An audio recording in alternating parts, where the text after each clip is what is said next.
I would like to inform you all about the facts of child abuse. Child abuse is the physical, sexual, or emotional mistreatment or neglect of a child or children. Child abuse can lead to damage to the brain or the body.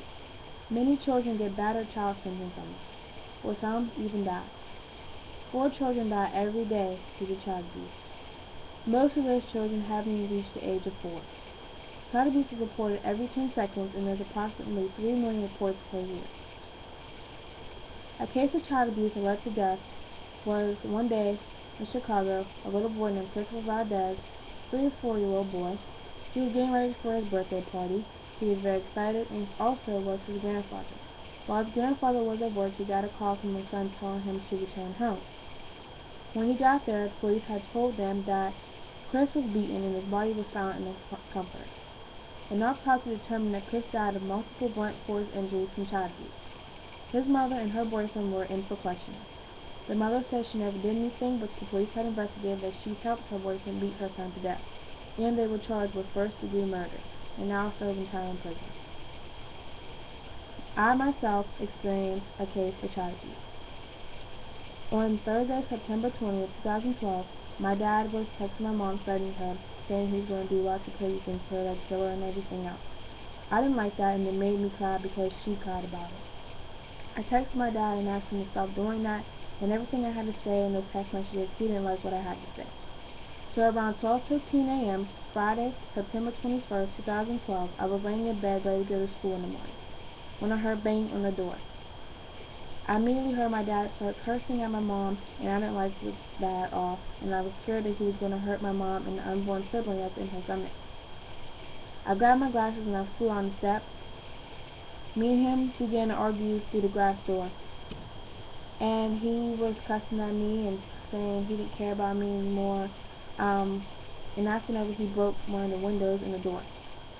My dad then entered the house, threw me to the ground, and after he started choking and punching me. I crawled into the kitchen, and as I crawled in the kitchen, he was pulling my legs back. I grabbed a mop and tried to hit him with it.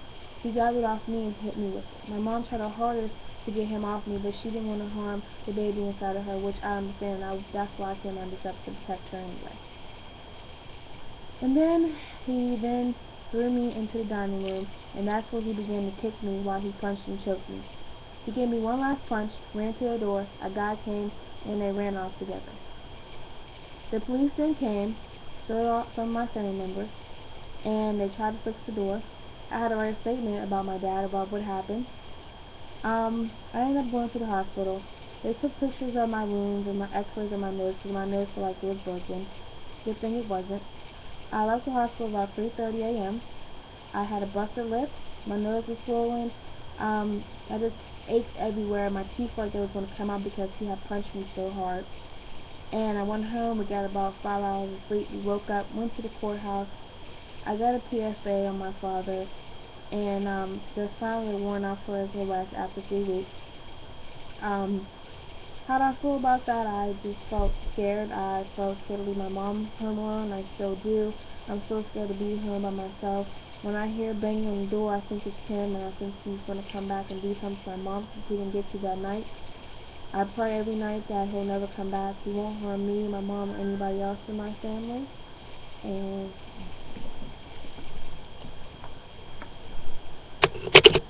And I just pray that everything will just go right, and I pray that the cops get him. And even though this was a really bad thing that happened to me, I feel like some good happened because my mom wasn't hurt, and neither was my unborn brother or sister that's inside of her. I feel like I'm her hero. I feel like it's a good thing I went down there, but my dad still didn't need to do that to me.